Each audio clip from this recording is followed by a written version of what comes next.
Robert says, life insurance question. Okay, I see a lot of the Nelson Nash practitioners hate that more and more agents are selling 1090 policies. They say, number one, it's not true to what Nelson taught. Oh my goodness. And that eventually interest rates and dividends will grow in the future, creating a long-term drag on policy designed for cash. Absolutely not. I totally disagree. Okay, so point number one, it's not what Nelson taught. It's like they're creating a cult around this. And Nelson Nash is the god. He can do no wrong. This was something that he started doing over 20 years ago. Okay? Well over 20 years ago. Nobody knew. In fact, I don't even think you could design policies the way we're designing them today, 20 years ago. Okay? They did not allow us to blend them the way that we're blending them now. So he was used to being able to create policies where 2/3 of it went to base premium, 1/3 you're able to do a paid up addition. They didn't have the blending. They didn't have where we can blend term with whole life and maximize that cash value. Now he's alive. He was alive when that came about, and you're able to do that, but they resisted it for some reason. Why do you suppose that is? Well, if I design a policy that is 60% base premium, if you're putting $100,000 into that policy, I'm going to get paid probably, close to $60,000 in my first year's commission. I like that a lot. There's a big incentive for me to design a policy that way. And if we're creating an atmosphere that's cult-like and people get sucked into it and they think, oh, we got to follow Nelson Nash, because what's evolution? These policies can't possibly evolve to do something better. We have to do what the original person did. That's kind of the way I see that. Okay? There's no reason to not take advantage of the evolution in life insurance. Life insurance took a big hit when everything shifted towards Wall Street. Okay? Life insurance companies had to adapt. Life insurance companies had to evolve. Their products had to get better. That's the key here. Their products had to get better. And insurance agents, some of us, want to make sure that, and we know that if we design them the absolute best way that we can, they sell themselves. We don't have to put a lot of effort into it. I don't go door to door and sell these things. I don't make phone calls to sell these things. What do? I put out educational videos on YouTube. That's the only thing that I do. That's the only thing a lot of these folks do. They don't do a lot of some people pay for advertising. You may see some advertising on my channel, which is somebody pitching that. They're trying to buy a customer. And they're using a video that teases you with some information. I don't think they give out all the information, at least not the ones that I've seen. I don't do that. I don't put any money out there. I grew this channel over 2 years. I could have grown it quicker if I threw money at it, paid for marketing. But those are not really, that's not really my target market. I'm not trying to get people hooked on an idea where they don't actually know it. There is a process that I believe people have to go through. There needs to be an education period. That's what these videos are designed to do. When people learn how to do it, they're going to see how it can be used in their life, and they're going to come ask about it. And if they want to come talk to me about it, I welcome it. If they want to talk to other people, go for it. You got to figure out who's going to work best with you. Not everybody is detail oriented. Not everybody wants to see all the detail that I provide. Some people are more than happy getting caught up in the emotional aspect of it, that cult-like atmosphere, I should say, where some of these practitioners, they don't want to show you all the details. In fact, it annoys them when you ask for the details. That bothers the heck out of me, that they dedicate a lot of time to complaining about problem clients. I see a lot of clients. I think partly is because of how I design my videos with so much detail. It basically attracts people who like to see the numbers and like to see how it works. And those are the people that are going to go to those other folks, and they're not even going to want to hardly bother with you because you ask too many questions. And when you look at the numbers of how they're going to design those policies, it's not going to match up. It's not going to make sense. And they're going to waste their time with you, and they know that. That's what I see happening. I'm not trying to crap on those people. Regardless of if you get in with those policies, they're designed well enough, you're going to succeed, I think. Okay? I wouldn't worry about that. But what is my channel about? Maximizing your cash flow. It's not let's do good things with your money. Right? We're not just trying to do okay. Let's do okay with our cash flow. Who wants to do okay with your cash flow? Me, I want to maximize it, and I want to help you maximize it. And to do that, we've got to design the absolute best policies that we can. Okay, second one. Interest rates and dividends will grow in the future, creating a long-term drag on a policy designed for cash.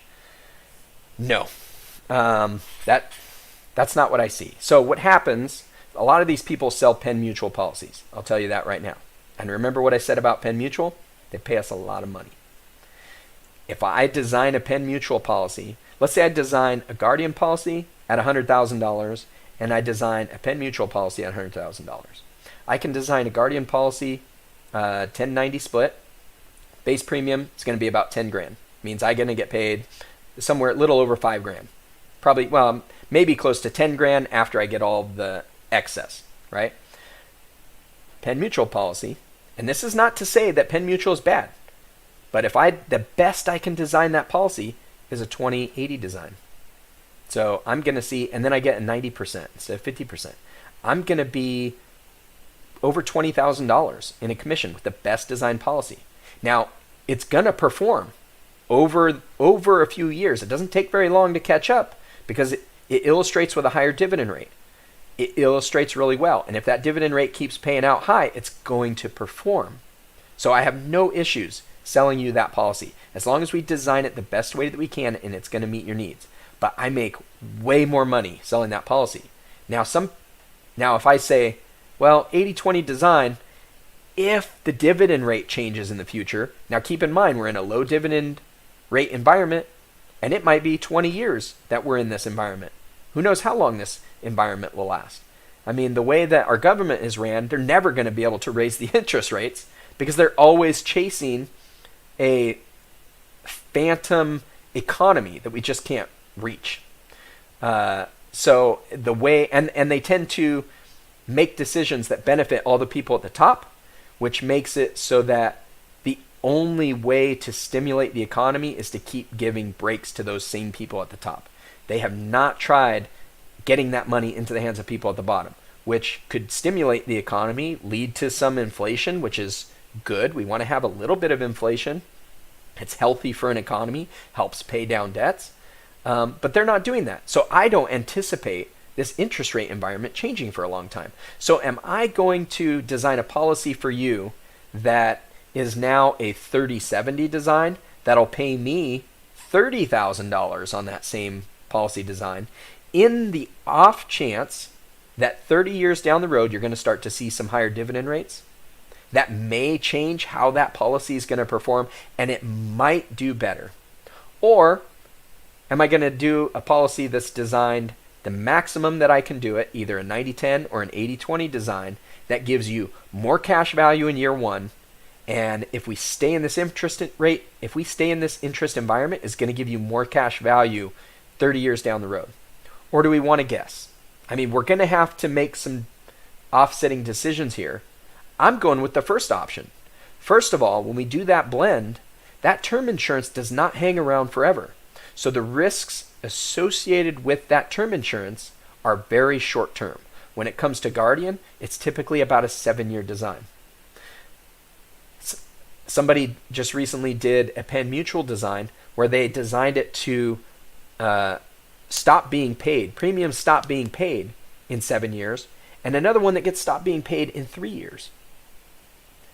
If we're stopping paying premiums and we're going with that type of design, it's not going to matter if you paid higher base premiums on those first few payments. It's not going to matter down the road. your cash value difference is going to make more of a difference. And what we see, if you watch Steve's videos, he does a really good job demonstrating this. Steve Parisi with IBC Global. If you watch his videos, he's the one that taught me how to do these designs, by the way. So that's why I'm mentioning him. I work with him. I go through and I sell Guardian and MassMutual through his company. I'm independent of him, though. He has people that works in-house. I'm independent. But he still gets a little percentage of the work that I do. But he shows the designs that the dividends may be higher on those higher base policy designs. The dividends may be higher down the road, but the overall cash value is more on our designs. So does it matter to you if you see that a dividend pays more or that your bottom line is more?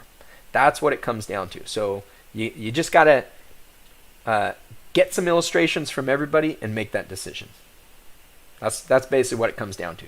Double check everybody, get second opinions. But bottom line, you're going to have to make a guess. What is the long-term interest rate environment? How long are you planning on funding this policy? And really, we're just trying to do this the best design for whatever situation you're in now and the best guess that we can make. All right, let's see. Also, in Nelson's day, dividend rates were really high. Yeah, the dividend rates were way up there. I think 8%, 10%, 12%, something like that. I think in his book, it was like 8% average. You could put in a whole life policy. You could put $2,000 a year away for a kid and have that grow into a nice big chunk of money. You do that in today's policies and with a whole life contract, it's not going to grow that much. I mean, it's going to be okay, but it's not going to get very big. Nothing like what he saw in his policies and in what he demonstrates in his book. So while I put that book out there, it's not to go off of the illustrations that he has in those books. And he often wishes he didn't put those in there because those dividend rates are no longer available. And so it's kind of misleading. However, you can potentially see that type of growth with a kids policy in a nice IUL. And that's what I look for. I look to put my kids in those IUL policies because you're working with an insurance product that the underlying cost of insurance is really, really low. It's a lot lower on the IULs than it is on whole life. And they have such a long period to take advantage of those low rates when the stock market can grow, those indexes can grow. You have a much better opportunity at getting 8, 9, 10, 11, even 12% returns over the long term in a policy like that if the stock market performs. Now, there's not guarantees that come along with that we get in the whole life, and there's an important reason that we like to have those guarantees. And I need to put a video out on this, but when it comes to your kids, they are not going to qualify for the best rates. They qualify for juvenile rates, which are often the equivalent of standard non-tobacco rates. So when they get older, you can 1035 exchange them into a whole life policy if you want to. You don't have to start with one when they're young, and you can try out an IUL and see if you can get those gains. And if you get those gains and you decide the whole life is the product you want to be in, we can roll those gains into it, no tax consequences. The insurance costs were minimal, so it doesn't matter if we roll it into it. You're going to have gotten the gains that you could, and then you can get into a whole life product with the top health rating, hopefully, and get the maximal use out of that, knowing that you're going to have life insurance for the rest of your life. The small risk with the IUL is that the cost of the insurance grows in old age, and it grows to an amount that's not affordable. With how we design them and the way that we talk about funding them, it is very, very unlikely. And the way that I design them, we design them for minimal insurance costs. And when you get older, it's only after you get older that that insurance cost really jumps up on those things. And if we manage how much insurance you're paying, maximizing that cash flow, you're not going to need that insurance, then it won't matter. You can keep that policy until you pass away. You're not going to encounter those tens of thousands or hundreds of thousands of dollars cost of insurance if we design it properly and we manage it properly. This was a question asked and answered during one of our Wealth Care Wednesdays live streams. If you have any questions, leave them in the comments section below. or join us on one of our Wealth Care Wednesday live streams where you can ask the question and we'll answer it on the air live. I hope you found value in today's video. If you'd like to find out more about IUL and whole life, check out these videos right over here, and we'll see you next time. Now go maximize your cash flow.